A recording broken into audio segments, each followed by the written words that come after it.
말씀은 요한복음 7장 25절로 36절까지 말씀입니다. 요한복음 7장 25절부터 36절까지.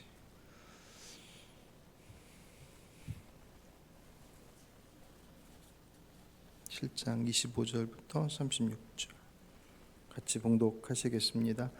예루살렘 사람 중에서 어떤 사람이 말하되 이는 그들이 죽이고자 하는 그 사람이 아니냐. 보라, 드러나게 말하되 그들이 아무 말도 아니하는도다.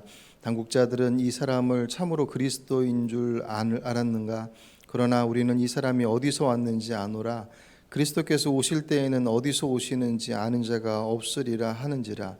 예수께서 성전에서 가르치시며 외쳐 이르시되 너희가 나를 알고 내가 어디서 온 것도 알거니와 내가 스스로 온 것이 아니니라. 나를 보내신 이는 참되시니 너희는 그를 알지 못하나 나는 아노니 이는 내가 그에게서 났고 그가 나를 보내셨음이라 하시니 그들이 예수를 잡고자 하나 손을 대는 자가 없으니 이는 그의 때가 아직 이르지 아니하였음이로라. 무리 중에 많은 사람이 예수를 믿고 말하되 그리스도께서 오실지라도 그 행하실 표적이 이 사람이 행한 것보다 더 많으랴 하니 예수에 대하여 무리가 수군거리는 것이 바리새인들에게 들린지라. 대제사장들과 바리새인들이 그를 잡으려고 아랫사람들을 보내니 예수께서 이르시되 내가 너희와 함께 조금 더 있다가 나를 보내신 이에게로 돌아가겠노라. 너희가 나를 찾아도 만나지 못할 터이요 나 있는 곳에 오지도 못하리라 하시니 이에 유대인들이 서로 묻되 이 사람이 어디로 가기에 우리가 그를 만나지 못하리요. 헬라인 중에 흩어져 사는 자들에게 가서 헬라인을 가르칠 터인가. 나를 찾아도 만나지 못할 터이요 나 있는 곳에 오지도 못하리라 한 이 말이 무슨 말이냐 하니라. 아멘. 이 말에 민심은 천심이다 라는 말이 있습니다. 백성들의 뜻, 그것이 곧 하늘의 뜻과 같으니 그 백성들의 요청과 그 마음을 아는 것, 읽는 것이 지도자에게 중요한 덕목이 되어진다라고 얘기를 했습니다.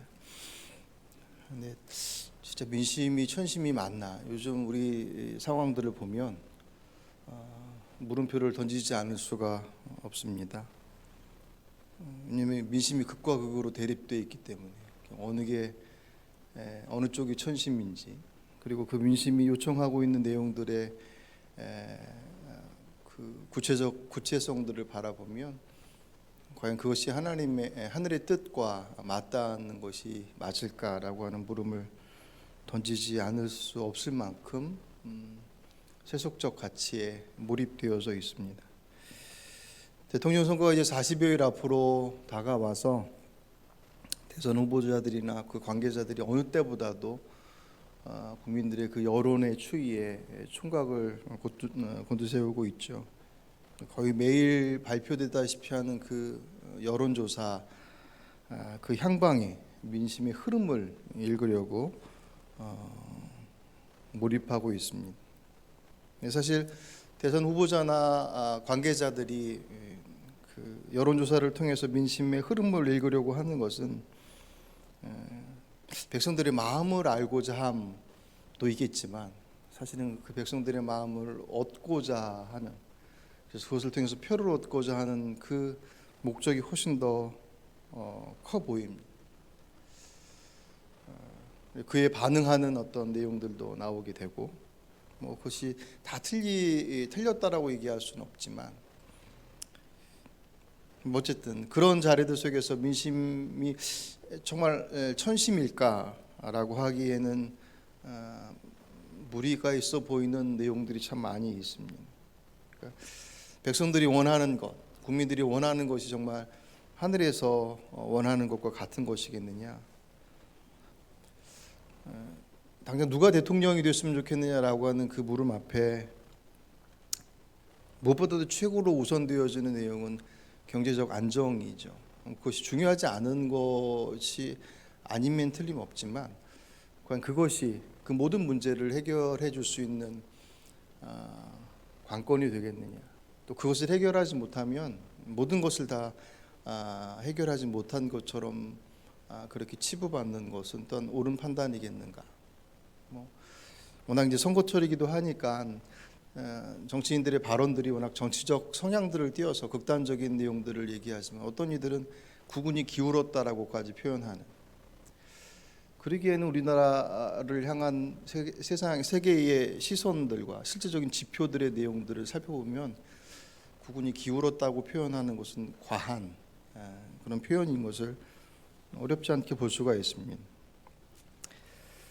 자, 그럼에도 불구하고 그 모든 관심이 그런 경제적 회복이라고 하는 것 앞에 있다라고 하는 그것을 해결하는 것, 그것이 정말 하늘의 뜻이겠느냐 할 때, 애초에 민심이 천심이다라고 말을 할 때 그 내용이 사용되어질 때도 아마 그런 단지 그냥 백성들이 원하는 것들을 들어주는 것, 그것이 하늘의 뜻일 것이다라고 하는 그런 표면적인 이유만이 아닌 백성의 마음을 아는 것, 그 안에는 필요도 있겠지만 그 마음이 단지 그냥 배고프니까 먹을 거 해결해 달라고 하는 그런 일차원적인 그런 문제만이 아닌 백성들이 안고 있는 삶의 고뇌를 알아주는 것, 아는 것, 그것이 하늘의 뜻이 아니겠는가. 그리고 오히려 성경을 보면 하나님께서는 사람들의 필요에 반응하시기보다는 사람들의 신음에 반응하십니다. 출애굽기를 시작하는 장면에서 이스라엘 백성들이 막 강성해지니까 이집트에서 그들을 견제하기 시작하잖아요. 그래서 그들에게 더 많은 일들을 주어서 고통이 가중되어졌을 때 출애굽기 3장 2장 23절 이런 표현이 있습니다. 여러 해 후에 애굽 왕은 죽었고 이스라엘 자손은 고된 노동으로 말미암아 탄식하며 부르짖으니 그 고된 노동으로 말미암아 부르짖는 소리가 하나님께 상달된지라 하나님이 그들의 고통 소리를 들으시고. 이것은 출애굽의 이스라엘 백성들에게만 해당되는 것이 아니라 주님께서는 늘 이 땅에 그 연약한 자들의 그 신음에 귀 기울이시는 분으로 성경은 표현되어져 있습니다. 그 마음을 아는, 그것이 먹고 사는 문제로부터 출발해서 그 인생에 정말 중요한 것들을 붙잡지 못하고 헛된 것들을 향해 쏟아붓고 있는 그 허망한 삶 속에서 터져 나오는 신음, 모두가 다 포함되는 것이겠죠. 그 소리를 들으시고 이 땅에 하나님의 아들이신 그분께서 그 신음의 문제를 해결하시기 위해 죽음을 향해 치닫고 있는, 그런데 해결할 길 없어 이 땅의 허망한 것에 그들의 생명의 시간들을 허비하고 있는 우리를 위해서 오신 그 예수님, 우리가 필요한 것, 우리가 원하는 것이 아닌 우리에게 필요한 것을 주시고자 오신 분이 예수님이신데, 그 예수님을 바라보는 사람들의 시선은 곱지 않았죠. 우리가 어제 말씀도 봤지만 그토록 기다려왔던 메시아였다고 그랬잖아요. 그렇게 오신 예수님께서 전하시는 말씀의 권세, 그리고 행하시는 기적, 그리고 백성들과 함께 하시는 살아내셨던 그 모습, 무엇보다도 그분이 가시는 곳마다 천국이 이런 곳이야 라고 하는 것을 마치 샘플처럼 보여주셨습니다. 주님께서 가시는 그곳의 억압, 그것이 질병이 됐던 어떤 문제가 됐던 그 문제로부터 묶여있던 인생들이, 대표적으로 귀신 들렸던 이들이 자유케 되어지고, 나면서부터 걷지 못하고 보지 못하고 듣지 못하는 이들이 그렇게 보고 듣고 걷게 되었다라고 하는 것은 단순한 질병의 치유만이 아니라 주님과 함께하는 곳에 바로 그 자유함이 있다라고 하는 것을 이 땅에서, 그것이 곧 하나님의 나라인 것을 이 땅에서 보여주셨단 말이죠. 그것을 다 봤음에도 불구하고 사람들의 의견은 갈라졌어요.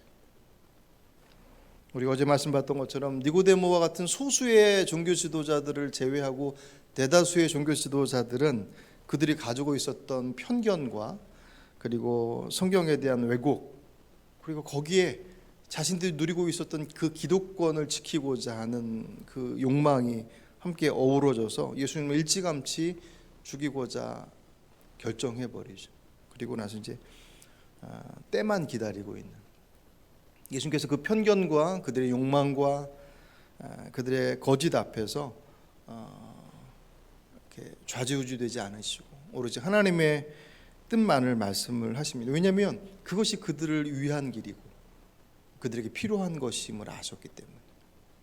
그들이 달라 하는 것이 그들을 살리는 것이 아니라 주님께서 그 생명을 내어 주심이 그들을 살리는 것을 아셨기 때문에 그들이 환영하지 않고 외면하고 오히려 십자가에 못 박으려 덤벼드는 그들의 모습들을 주님께서 다 몸으로 받으시죠. 지도자들만이 아니라 백성들도 똑같았습니다.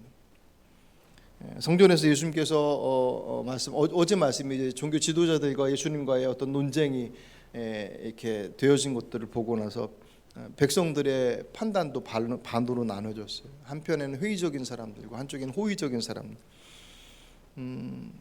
27절 말씀 보시면 그러나 우리는 이 사람이 어디서 왔는지 아노라. 그리스도께서 오실 때에는 어디서 오는지 아는 자가 없으리라 하는지라. 아멘. 이들도 어제 봤던 그 종교 지도자들이 안식일이라고 하는 자신들의 왜곡되어진 이해들, 성경의 해석들을 가지고 주님을 판단해서 그 눈앞에 펼쳐졌던 주님의 메시아로서의 그 완벽한 증거들을 보고 봤음에도 불구하고 그분을 외면했잖아요. 똑같이 이들도 같은 얘기를 합니다. 이 사람이 어디서 왔는지 갈릴리 출신인 거 우리가 다 알지 않느냐. 근데 그리스도가 갈릴리에서 난리가 있겠느냐라고 하는 것으로 주님의 모습을 통해서가 아니라 주님의 출신을 통해서 그들이 벽을 쳐버립니다. 그들이 알고 있다고 확신했는데 그 알고 있다고 확신하는 그 순간 그는 모르는 사람이 돼요. 정말 지혜로운 사람은 언제든지 누구에게든지 배우고자 하는 그 자세들을 놓지 않습니다. 왜냐하면 내가 알고 있다고 알았어 라고 하는 순간 그는 더 이상 배우려고 하는 태도를 접기 때문에 그래요. 그 이전까지의 내용들은 알겠지만 그래 오케이 알았어. 그것이 사람이 됐던 이 사람은 이런 사람이야 라고 그 사람에 대해서 내가 알았어 라고 단정하는 순간 그가 어떤 사람으로 바뀌어도 그 사람은 내가 알고 있었던 그 사람으로서의 기준 가운데 벗어나지를 못하죠. 지식도 마찬가지죠. 심지어 하나님의 말씀이 그들에게 주어졌음에도 불구하고 그들이 알았다라고 마침표를 딱 찍는 순간 그들에게 주신 하늘의 말씀을 그들이 거절했습니다. 그게 사람의 고집이고 편견이에요. 정말 지혜로운 사람은 어린아이에게서도 무언가를 배우잖아요. 그죠? 예수님께서 그거 보고 얼마나 답답하셨는지 오늘 27절에 그들이 그렇게 알고 있다. 그러니까 아니다라고 얘기했더니 28절에 예수께서 성전에서 가르치시며 외쳐 이르되, 이때 외쳐라고 하는 단어가 원어로 크라조예요. 엄청나게 큰 소리예요. 얼마나 답답하셨냐라는 거예요. 그래서 뭐라고 말씀하셔요? 너희가 나를 알고 내가 어디서 온 것도 알거니와 너희들이 내가 갈릴리에서 온 것을 알고 있지만 그게 나를 아는 전부가 아니다. 뒤에 내가 스스로 온 것이 아니니라 나를 보내신 이는 참되시니 너희는 그를 알지 못하나. 너희들이 다 알고 있다고 얘기하지만 내가 누구로부터 왔는지 너희들은 모른다. 그분도 모르고 그분이 나를 보내심도 모른다 라고 말씀하시는데 그 말씀을 어떻게 하셨다고요? 외쳐 이르시되. 얼마나 답답하셨는지. 알고 있다고 생각했지만 진짜 중요한 걸 모르고 있는. 반면에 호의적인 사람들도 있었어요. 오늘 31절 보시면 무리 중에 많은 사람이 예수를 믿고 이르되 말하되 그리스도께서 오실지라도 그 행하실 표적이 이 사람이 행한 것보다 더 많으랴. 이 사람들은 대단히 호의적이에요. 메시아가 오신다면 예수님이 행하신 것만큼 더 할 수 있을까? 라고 주님의 표적을 행하심에 이들은 마음을 열었습니다. 꽤 많은 사람들이 무리 중에 많은 사람이라고 표현되어 있는 그들이 예수님의 그 표적을 보면서 메시아가 혹시 다른 네가 메시아로 온다 한들 이분보다 더 많이 행하시겠느냐라고 얘기할 정도로 예수님에 대해서 호의적인, 물론 그들이 생각하는 그 메시아, 그들의 믿음도 사실은 불완전한 거죠. 왜냐하면 그들이 생각한 예수님이 저분 메시아일 수 있어라고 생각했던 그 메시아에 대한 이해도 정치적 이스라엘을 해방시킬, 자신들만 이 고통에서 벗어나게 하실 분으로서 그렇게 생각하는 한계를 분명히 가지고 있었지만 적어도 그들은 그 문을 닫고 있지는 않았어요. 제자들도 그랬잖아요. 제자들도 예수님을 이해함에 있어서 중간중간 그리스도이심을 고백하는 모습을 가지면서도 나중에 보여지는 그들의 모습들은 예수님께로부터 정치적인 무언가를 얻어내는 것에 대해서 그들이 계속 기대하고 있었음을 보게 됩니다. 그러니까 제자들도 사실 별 차이가 없었다라고 하는 것들 보게 되죠. 어쨌든 이 서로 다른 의견을 가지고 있는 이들의 그 무리들의 그 긴장 관계 속에서 그것이 이렇게 평행선들을 가는, 그래서 서로가 서로에 대해서 견제하고 있는 모습들을 보게 돼요. 12절 말씀 보시면 예수께서 대하여 무리 중에서 수군거림이 많아. 12절이요. 7장 12절. 어떤 사람은 좋은 사람이라 하며 어떤 사람은 아니라 무리를 미혹한다. 둘로 나눠졌습니다. 그러나 유대인들을 두려워함으로 드러나게 그에 대해서 말하는 자가 없더라. 서로 눈치만 보고 있습니다. 예수님에 대해서 부정적으로 가지고 있었던 사람들도 30절 그들이 예수를 잡고자 하나 손을 대는 자가 없으니, 왜냐하면 예수님을 따르고 그가 메시아일 수도 있어 라고 생각하는 사람들의 무리도 꽤 많았기 때문에. 물론 그것이 나중에 6월절을 지나면서 그 여론이 한쪽으로 확 쏠려가죠. 십자가에 못 박아야 된다라고. 그들은 이제 그 여론의 추이만 보고 있는 상황이었습니다. 그래서 아무도 섣불리 행동하지 못하는 기회만 보고 있는 거죠. 그 와중에 그들은 자신들의 뜻이 맞는다라고 하면 서로 갈등 관계에 있었던 이들마저도 이렇게 야합하는 것을 오늘 32절에서 볼 수 있어요. 예수에 대하여 무리가 수군거리거늘 바리새인들에게 들린지라. 제사장들과 바리새인들이 그를 잡으려고 아랫사람들을 보내니, 이 대제사장과 바리새인들이 늘 우리가 볼 때는 그냥 한 무더기로 묶음으로 등장을 하지만 그 당시 이 두 그룹들은 상당히 긴장 관계에 있었던, 정치적, 종교적으로도 그렇고 정치적으로도 그렇고 이들은 같이 할 수 없었던 무리였어요. 그러니까 사두개인들은 부활을 인정하지 않았던 사람들이었습니다. 바리새인들은 부활을 인정했었고, 복음서에도 이 둘이 그 부활에 대한 문제를 던졌을 때 이들이 갈등하는 내용들이 잠깐 소개가 되기도 하죠. 정치적으로도 사두개인들은 친로마 세력이었었고 바리새인들은 친이스라엘, 그러니까 민족주의자들이었습니다. 그러니까 이들은 사실 같이 할 수 없었어요.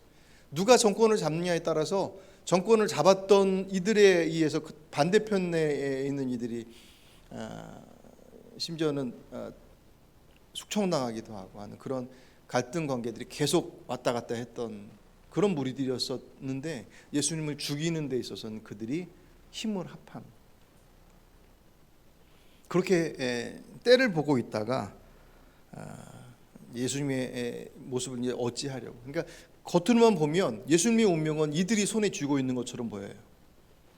여론의 추이가 누가 예수님 쪽에 설 것이냐, 예수님 편에 설 것이냐 아니면 반대편에 설 것이냐라고 하는 그 양쪽에 있는 그 어찌 보면 그 갈등 관계에 있는 이들 속에서 어디에 힘이 더 실리느냐에 따라서 예수님의 운명이 살기도 하고 죽을 것 같기도 하는 그런 모습들로 보여지지만, 이 사도 요한은 그 장면을 30절에서 이렇게 설명합니다. 그들이 예수를 잡고자 하나 손을 대는 자가 하나도 없으니 이는 그의 때가 아직 이르지 아니하였습니다. 아멘. 겉으로 봤을 때는 그들이 예수님의 운명줄을 딱 붙잡고서 어떻게 해야 할까라고 그렇게 자신들이 그 줄을 잡고서 느렸다 줄였다 하는 것처럼 보이지만 그 때가 아직 이르지 않았다. 그 때가 어느 때예요? 주님의 때예요. 그 때가 분명히 있고 그 때가 아직 오지 않았다. 물리적으로 보면 그때가 이 말씀이 있고 난 이후에 6개월이 지나고 난 다음에 주님의 십자가의 사건이 진행이 되었습니다. 예수님도 그 말씀, 그와 같은 말씀을 그 뒤에 33절 34절 같이 보실까요? 예수께서 이르시되 내가 너희와 함께 조금 더 있다가 나를 보내신 이에게로 돌아가겠노라. 너희가 나를 찾아도 만나지 못할 터이요 나 있는 곳에 오지도 못하리라 하시니. 아멘. 이 말씀은 하나님의 정하신 그때, 아직 그때가 오지 않았어 라고 하시는 그것이 그때가 올 때까지 그냥 무작정 기다리라고 하는 것이 아니라 그때가 오기까지 그 시간들은 그들에게 주어진 기회인 거죠. 예수님께서 내가 너희와 함께 조금 더 있다가 나를 보내신 곳으로 갈 거야. 그게 이제 십자가에서 죽으심을 의미하거든요. 그때가 아직 이르지 않았어 라고 하는 그것은 그냥 시간이 흐르는, 그래서 물리적으로 6개월이 남았어라고 하는 시간적인 여유를 말씀하신 것이 아니라 그들에게 생명의 기회가 이제 얼마 남지 않았어. 아직 그 기회가 있어. 그것을 34절에서 이렇게 하시죠. 너희가 나를 찾아도 만나지 못할 터이 나 있는 곳에 오지도 못하리라 하시니. 아멘. 그 때가 이르기 전까지 그 기회를 잡지 않으면 나를 찾아도 만나지 못할 것이고, 그리고 나 있는 곳에 오지도 못할 것이다. 모든 것에는 때가 있다라고 얘기합니다. 그리고 그 때를 우리는 마치 이들이 얘기했던 것처럼 그들의 어떤 여론과 그들이 가지고 있었던 어떤 긴장 관계 속에서 그 힘의 균등에 따라서 그 힘이 오가는 쪽을 따라서 뭔가 결정되어지고 이루어지는 것처럼 생각하지만, 우리들의 신앙의 고백의 가장 중요한 출발점은 시간의 주인이 하나님이심을 우리가 주일을 구별하여 예배함으로 늘 고백하는 것 아니겠습니까? 그 시간의 주인, 그 때의 주인은 물리적인 시간뿐만 아니라 무언가가 이루어지는 그 카이로스의 그때가 언제인지는 모르지만 그때가 이루어지기까지의 그 여분의 시간들은 우리에게 주신 기회들란 말이죠. 그 기회들을 놓칠 때, 그때는 우리에게 있어서 어떤 이들에게 있어서는 그 기회를 잡고 그때를 준비하는 이들에게 있어서는 그때가 영광의 날이 되어지고 구원의 날이 되어질 것이고, 어떤 이들에게서는 그날이 멸망과 심판의 날이 되어진, 그것이 마지막 날이 이루어질 모습이라고 한다면, 우리들의 이 땅에서의 이 여정들 속에서도 그 때와 기회의 시간들은 거듭 반복되어질 것입니다. 우리 형편의 삶의 자락 속에서 그 하나님의 때가 이루어진, 마지막 종말, 마지막 심판이 이루어지는 그때만이 아니라 우리들의 삶의 순간순간 그 여정들 속에서 우리에게 주시는 그 때는 그 기회들과 함께 우리에게 주어집니다. 기도할 때가 있고, 그죠? 우리에게 주어진 삶의 자락 속에서 허락되어진 시간과 건강과 우리들의 모든 것들이 우리에게 소용되어졌음에 대한 분명한 이유들이 그 순간엔 잘 몰랐는데 나중에 그 때를 지나고 보니 바로 그 때를 위함이더라 라고 하는 고백들로 우리가 확인하게 됩니다. 우리 각자에게 있어서도 그런 때와 그 기회의 시간들이 있을 것이고, 특별히 말씀을 준비하면서 서두에도 이제 어쨌든 대선을 앞두고 있으니까 이 민족에게도 주님께서 그 때를 향하여 주신 기회가, 물론 어떻게 적용하느냐에 따라 다르겠지만, 정말 이 민족이 하나님의 공의와 정의와 그 긍휼하심으로 통치될 수 있는 나라가 되기 위해 그런 지도자를 선출할 수 있는 그것이 우리에게 기회로 주어진 때인데, 그날들 우리가 어떻게 선택할지는 우리에게 주어진 몫입니다. 그 어느 때보다도 기도해야 할 때임이 사실 분명한 우리 각자의 삶의 영역뿐만 아니라 특별히 나라를 위해서, 오늘 TV를 보면서 아주 답답해서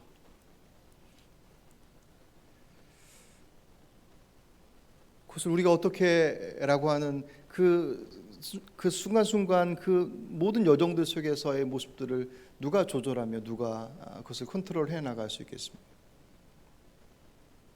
물론 그 앞에 주도적으로 하는 지도자들도 있고 그 역할의 내용들을 감당하고 있는 모든 이들이 있겠지만, 결국 그로부터 한 발짝 물러나 있는 우리들 안에서 특별히 그리스도인들이 가지고 있어야 될 책임과 몫은 이 민족을 위한 기도가 우리들 안에서 먼저 이루어질 것이며, 우리에게 주어진 자락들 속에서 그 주님이 맡기신 그 때를, 그 기회들을 놓치지 않고 잘 이루어갈 수 있는, 그것이 우리에게 주신 사명이라고 생각이 되었습니다.